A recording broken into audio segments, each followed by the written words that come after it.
हमने शहर को दी एक नई पहचान, हम हैं सिंघानिया बिल्डकॉन।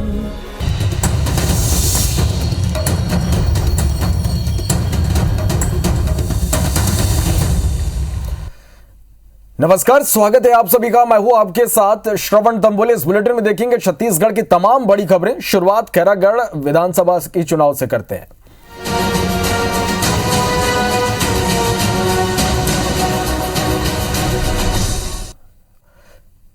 चलो तो छत्तीसगढ़ के खैरागढ़ विधानसभा सीट के उपचुनाव में आज बम्पर वोटिंग हुई। तेज धूप के बावजूद लोग उत्साह के साथ घरों से निकले और जमकर वोट किया। यह उपचुनाव भले ही छोटा हो, मगर इसमें भाजपा और कांग्रेस के बड़े नेताओं की साख जुड़ी है। लिहाजा दिग्गजों ने प्रचार में पूरी ताकत झोंकी और अब वे जीत के दावे भी कर रहे हैं।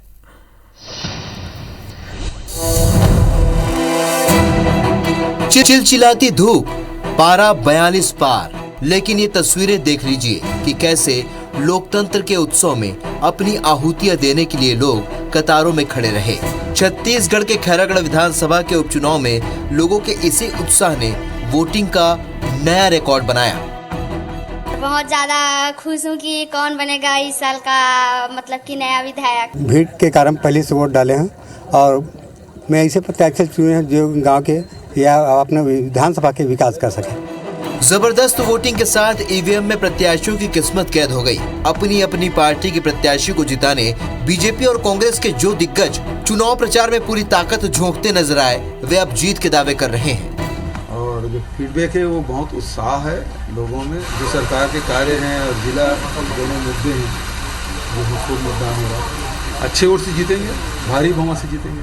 तो पूरा खैरागढ़ में जिस प्रकार एक उत्साह का वातावरण है, रुझान दिख रहा है और भारतीय जनता पार्टी कार्यकर्ताओं से जो फोन में बात हो रही है, खैरागढ़ उपचुनाव अच्छे से जीतेंगे। आमतौर पर उपचुनाव में वोटिंग को लेकर ऐसा उत्साह नजर नहीं आता, लेकिन खैरागढ़ ने 2018 के बम्पर वोटिंग का रिकॉर्ड भी तोड़ दिया। 2018 में यहाँ 70% वोटिंग हुई थी। वहीं मतदान खत्म होने के वक्त 5 बजे ही ये आंकड़ा 71% को पार कर गया। अभी निर्वाचन आयोग के फाइनल आंकड़े में ये और भी बढ़ सकते हैं। खैरागढ़ उपचुनाव से सरकार और विपक्ष की सेहत पर कोई खास असर नहीं पड़ने वाला है, लेकिन इससे अगले साल 2023 में होने वाले विधानसभा चुनाव का ट्रेलर माना जा रहा है। अब ये तो 16 अप्रैल को पता चलेगा कि बम्पर वोटिंग का मतलब एंटी इनकम्बेंसी है या फिर pro incumbency. Bureau report, IBC 24।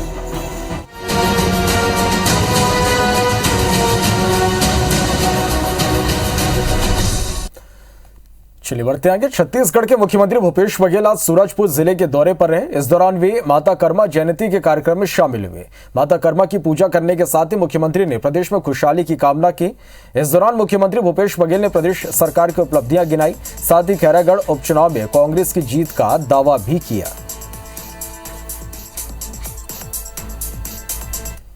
आदिवासियों जो 7 प्रकार के लघु उपज खरीदी करते थे, आज 65 प्रकार के लघु उपज खरीदते हैं। उसका वैल्यू एडिशन भी कर रहे हैं। पूरे देश में देश का 74% लघु उपज केवल छत्तीसगढ़ में खरीदा जाता है। उससे पैसा हमारे तेंदुपत्ता 4000 प्रति मानक बोरा के दर से, मध्य प्रदेश में 2500 है, हमारे यहाँ 4000 प्रति। नीति आयोग ने state energy and climate index round 1 की रिपोर्ट जारी कर दी है। रिपोर्ट में छत्तीसगढ़ को 31.7 अंक के साथ देश के बड़े राज्यों की कैटेगरी में 20वें नंबर यानी आखिरी पायदान पर रखा गया है।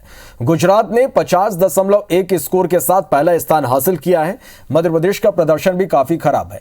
मध्य प्रदेश 32.6 स्कोर के साथ 19वें स्थान पर है।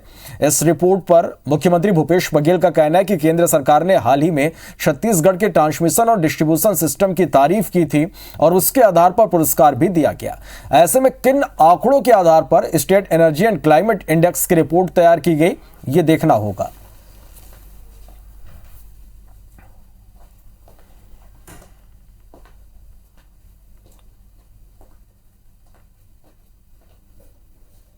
भारत सरकार के आंकड़े हैं जिसमें सबसे अच्छा ट्रांसमिशन और डिस्ट्रीब्यूशन तो हमारे पास 99% है हमारा, और उसमें हमको सम्मान मिला है। ये कौन सा आंकड़ा मुझे नहीं पता।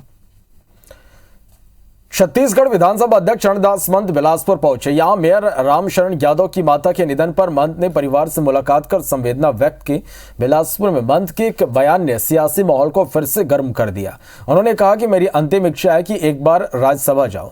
हालांकि उन्होंने कहा कि यह निर्णय हाईकमान को लेना होता है, लेकिन इसके बाद भी मैं एक बार राज्यसभा जाने की इच्छा जरूर रखता हूं। एक सवाल के जवाब में उन्होंने कहा कि भले ही कम सत्र हों, लेकिन कोरोना काल में जितने सत्र हुए उतने किसी प्रदेश में नहीं हुए। महंत ने विपक्ष की बात का समर्थन करते हुए कहा कि मैं भी मानता हूं कि ज्यादा से ज्यादा सत्र होने चाहिए, लेकिन कुछ मजबूरियां राज्य सरकार की रहती हैं, जिसकी वजह से समय से पहले सत्र खत्म हो जाता है। राज्यसभा का निर्णय तो हमारे हाई कमान के द्वारा किया जाता है, वो जिसको चाहेंगे भेज सकते हैं। ये तो मेरी अंतिम इच्छा बताई थी मैंने कि कम से कम मरने से पहले एक बार राज्यसभा में जाऊँ। वो आज जाऊँ या कल जाऊँ, कब जाऊँ अलग बात है। सभी जगह काम कर लिया है तो एक शौक होता है लोगों का कि राज्यसभा में भी जाए। सरायपाली में छत्तीसगढ़ का सबसे बड़ा श्याम बाबा का मंदिर बनाया जाना है, जिसके प्राण प्रतिष्ठा समारोह में प्रसिद्ध गायकों को आमंत्रित किया गया है। इसमें गायक कन्हैया मित्तल भी पहुंचे। उनके गायन में मंच से योगी मोदी के नारे लगाए गए और कहा गया कि जैसे यूपी को योगी आदित्यनाथ चाहिए, वैसे ही छत्तीसगढ़ में भगवा राज चाहिए। इस कार्यक्रम का वीडियो वायरल हो रहा है। आयोजनकर्ताओं का कहना है कि इस ऐतिहासिक उत्सव के मौके पर कुछ लोग धार्मिक कार्यक्रम का राजनीतिकरण कर रहे हैं। स्थानीय विधायक किस्मत लाल नंद ने कन्हैया मित्तल पर आरोप लगाया कि श्याम मंदिर प्राण प्रतिष्ठा महोत्सव में धार्मिक मंच को कन्हैया मित्तल ने राजनीतिक मंच बनाया और खुले मंच से बीजेपी आरएसएस का प्रचार किया। मंदिर सभी समाज संगठनों और धार्मिक लोगों के सहयोग से बना है। ऐसे में विधायक ने किसी पार्टी या व्यक्ति विशेष का प्रचार किए जाने की निंदा की।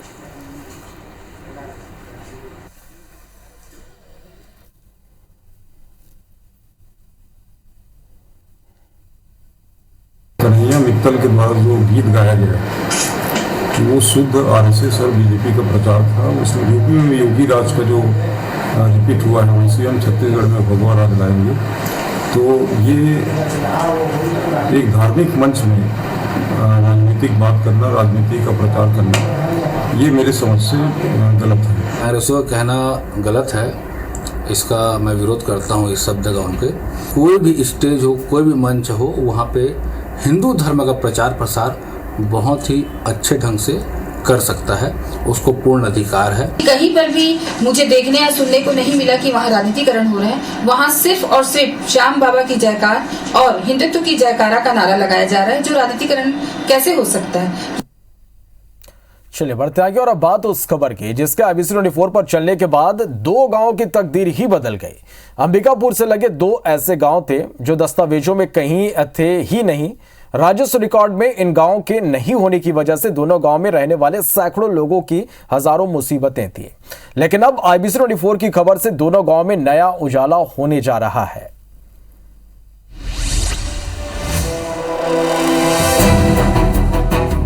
अंबिकापुर से लगे बड़नी झरिया और खैरबार गांव के लोग एक ऐसी परेशानी से जूझ रहे थे जिसका समाधान सालों से नहीं निकल पा रहा था। लेकिन IBC 24 ने इनकी समस्या को उठाते हुए प्रमुखता से खबर दिखाई और अब इनकी सालों पुरानी परेशानी हल होने वाली है। दरअसल शहर से लगे दोनों गांव वन ग्राम हैं, लिहाजा इनका ना तो कोई रिकॉर्ड प्रशासन के पास था और ना ही गांव वालों के पास। दस्तावेज के अभाव में गांव के लोगों का जाति और निवास प्रमाण पत्र नहीं बन पा रहा था।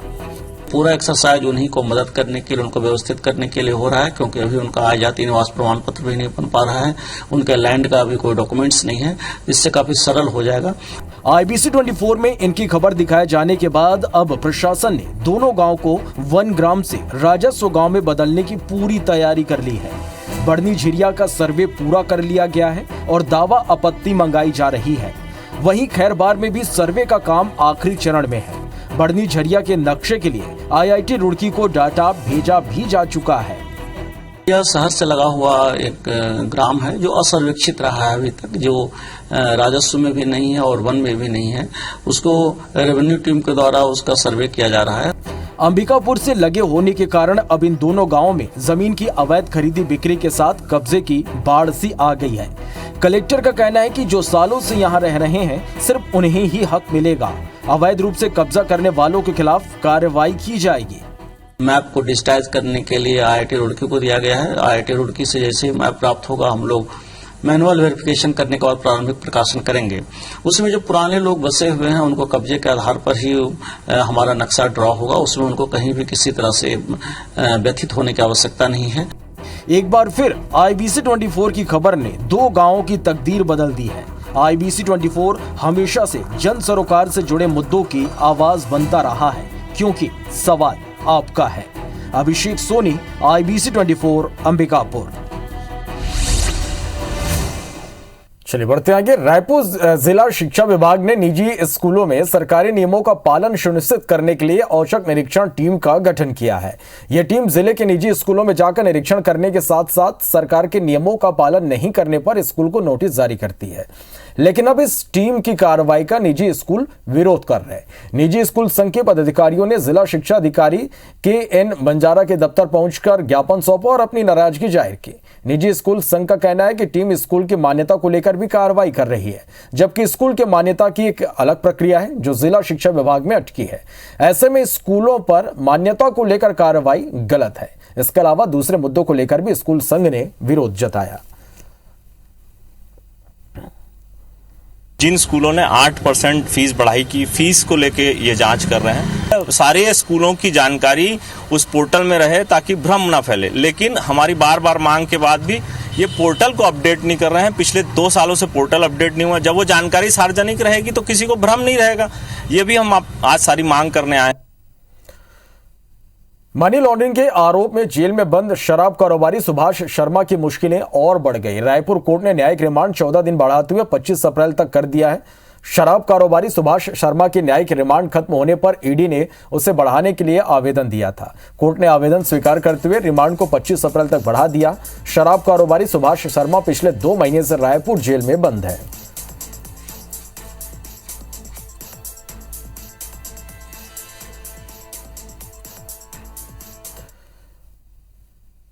स्वास्थ्य कर्मियों की हड़ताल का आज दूसरा दिन है। हड़ताल से सुविधाएं चरमराने लगी है। बड़ी संख्या में मरीज अस्पताल पहुंच रहे हैं, लेकिन हड़ताल की वजह से वापस लौट जा रहे हैं। कई जगहों पर तो स्वास्थ्य कर्मियों के हड़ताल पर जाने से मरीजों को अस्पताल से छुट्टी तक दे दी गई। कई जगहों पर इमरजेंसी सेवाएं तक बंद रही। प्रदेश में करीब 25 से 30 हजार स्वास्थ्य कर्मचारी हैं। रायपुर जिले में करीब 3000 स्वास्थ्य कर्मी हड़ताल पर है। स्वास्थ्य कर्मचारियों की महंगाई भत्ता, एरियर हाउस रेंट अलाउंस का 7वां वेतनमान के आधार पर पुनरीक्षण सहित कई मांग है। इसमें कर्मचारियों के साथ स्टाफ नर्स, फार्मासिस्ट, टेक्नीशियन और चतुर्थ वर्ग कर्मचारी भी शामिल है। रायपुर के जिला अस्पताल, सामुदायिक स्वास्थ्य केंद्रों में भी सेवाएं ठप रही।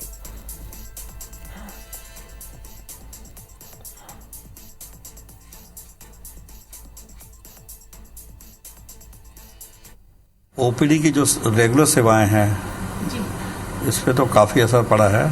हम सिर्फ आपात सेवाएं ही दे पा रहे हैं, जैसे ऑक्सीजन प्लांट है, आपातकाल की कैजुअलिटी है, यही हम दे पा रहे हैं। छत्तीसगढ़ में अपने विभिन्न मांगों को लेकर लोग पदयात्रा कर रहे हैं और सरकार के कानों तक अपनी बात पहुंचाना चाहते हैं। आपको तस्वीरें हम दिखा रहे हैं। पहली तस्वीर दंतेवाड़ा से, जहां मनरेगा के कर्मचारियों ने नियमितीकरण और समान वेतनमान की मांग को लेकर मां दंतेश्वरी मंदिर से पदयात्रा की शुरुआत की। दूसरी तस्वीर जगदलपुर की, जहां सामाजिक संगठनों ने रेल लाइन के विस्तार को लेकर अंतागढ़ से जगदलपुर तक 173 किलोमीटर की पदयात्रा की। पदयात्रा समाप्त होने के अवसर पर समाज सेवी और पद्मश्री धर्मपाल सैनी ने कहा कि बस्तर को रायपुर से जोड़ने वाली रावघाट रेल लाइन परियोजना शुरू होनी चाहिए। मांग को लेकर समाज सेवियों ने रेलवे के अफसरों को ज्ञापन भी सौंपा।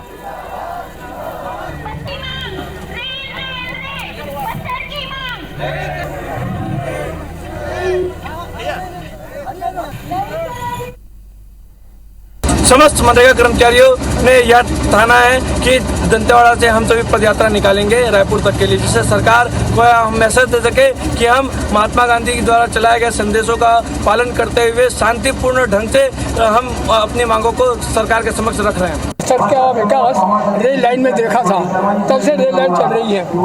अब ये इतने साल जो निकल गए, ज़्यादा से ज़्यादा उतने महीने में बस्तर को रेल आना चाहिए। और आज ये जो हमारा नारा है कि आज पद यात्रा है, कल रेल यात्रा है, ये बस्तर की बड़ी भारी मांग है। चलिए बढ़ते आगे। हाईकोर्ट ने महत्वपूर्ण आदेश में कहा कि अगर लड़की स्वेच्छा से अपने माता पिता को छोड़कर किसी के साथ जाती है तो अपहरण का कोई अपराध नहीं बनता। कोर्ट ने इस आधार पर पॉक्सो एक्ट के तहत जेल में बंद आरोपी की सजा निरस्त कर रिहा करने का आदेश दिया है। युवती के परिजनों की ओर से केस दर्ज कराने पर सजा हुई थी, जबकि आरोपी युवक से युवती विवाह कर चुकी थी। उनका एक बच्चा है और युवती बालिग हो चुकी है। बलौदाबाजार जिले के कसडोल निवासी अनिल रात्रे को 27 अगस्त 2021 को अतिरिक्त सत्र न्यायाधीश बलौदाबाजार ने पॉक्सो एक्ट सहित अपहरण की धाराओं में सजा सुनाई थी। आरोप के अनुसार 17 साल की युवती 11 मई 2017 को अपने प्रेमी के साथ भाग गई थी।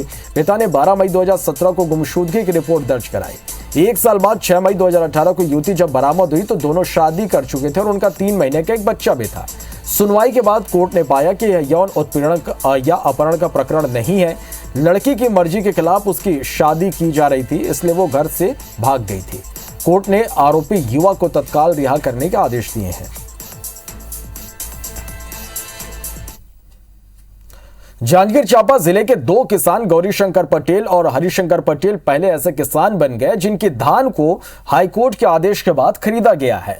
दरअसल दोनों किसानों के संयुक्त खाते में कृषि भूमि है। साल 2020 में किसानों ने धान बेचने के लिए डबरा तहसीलदार को आवेदन किया, लेकिन तहसीलदार ने संयुक्त खाते में कृषि भूमि होने की बात कहकर धान खरीदी के लिए पंजीयन करने से इनकार कर दिया, जिसके बाद दोनों किसानों ने कोर्ट का दरवाजा खटखटाया। 2 बार कोर्ट के आदेश का पालन न होने पर तीसरी बार किसानों ने हाईकोर्ट में अवमानना याचिका लगाकर गुहार लगाई और मुख्य सचिव, खाद्य सचिव, सीईओ सहित जिला सहकारी bank, collector Janjgir, nodal officer Janjgir और एसडीओ डबरा को पक्षकार बनाया गया। मामले में हाईकोर्ट ने बीते 9 मार्च को सुनवाई करते हुए सभी पक्षकारों को नोटिस जारी कर याचिकाकर्ता की धान की खरीदी सुनिश्चित करने के आदेश दिए थे और इसी निर्देश के आधार पर कलेक्टर जांजगीर चांपा ने सोमवार 11 अप्रैल को टोकन जारी करने के निर्देश संबंधित अधिकारियों को दिए थे, जिसके बाद दोनों किसानों का 659 क्विंटल धान विभाग ने अब खरीद लिया है। माननीय उच्च न्यायालय के आदेश के अनुसार आज 2 कृषक गौरीशंकर पटेल एवं हरिशंकर पटेल का 659.80 कुंटल धान का खरीदी विभाग के आदेश के अनुसार किया जा रहा है। चलिए बढ़ते आगे। दुर्ग जिले में भूमाफिया सक्रिय और धड़ल्ले से अवैध प्लॉटिंग करने में लगे हुए हैं। बता दें कि बीते 2 साल में भिलाई निगम, चरौदा और दुर्ग निगम क्षेत्र में अवैध प्लॉटिंग के 100 से ज्यादा मामले सामने आ चुके हैं। भिलाई निगम क्षेत्र में अवैध प्लॉटिंग के 2 साल में 45 से ज्यादा मामले, दुर्ग में 38 और जामुल पालिका में 20 मामले सामने आए, जिसमें निगम प्रशासन ने सिर्फ मुरम जब्त करने की कार्रवाई की है। सिर्फ 2 मामले ही थाने तक पहुंचे, जिससे निगम प्रशासन की कार्यशैली पर सवाल उठ रहे हैं। वहीं दुर्ग कलेक्टर सर्वेश्वर नरेंद्र बुरे ने कहा कि अवैध प्लॉटिंग पर कार्रवाई के लिए टीम का गठन किया गया है। खसरा नंबर ब्लॉक करने की कार्रवाई भी की जा रही है। इधर भिलाई निगम के आयुक्त प्रकाश सर्वे का दावा है कि शिकायतें मिलने पर कार्रवाई होती है। अवैध प्लॉटिंग को रोकने का पूरा प्रयास किया जा रहा है।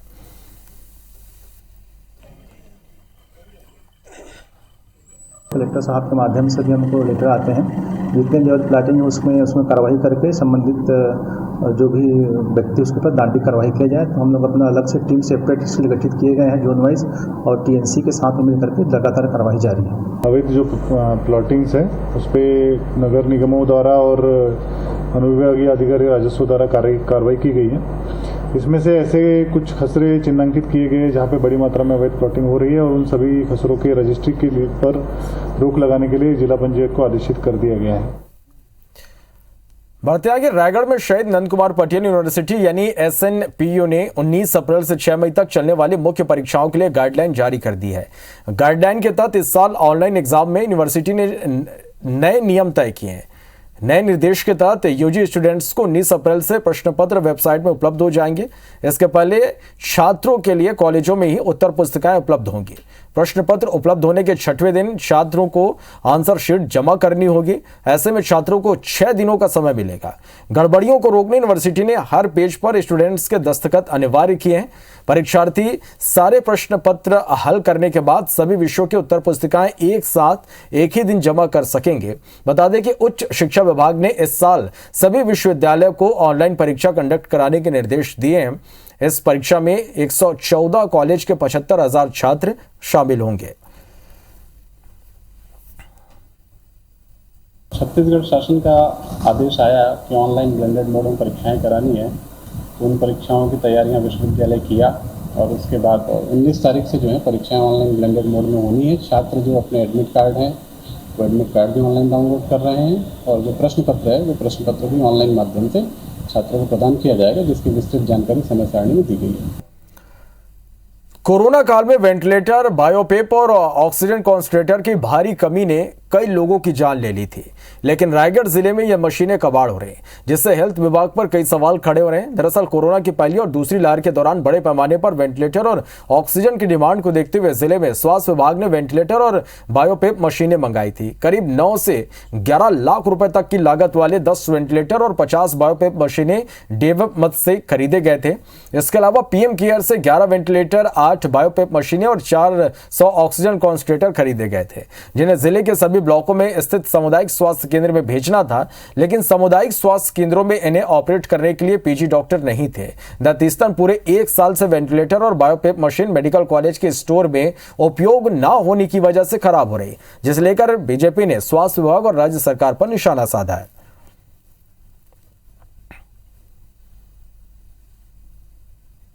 चलिए तो इसी के साथ फिलहाल इस बुलेटिन में इतना ही। नमस्कार।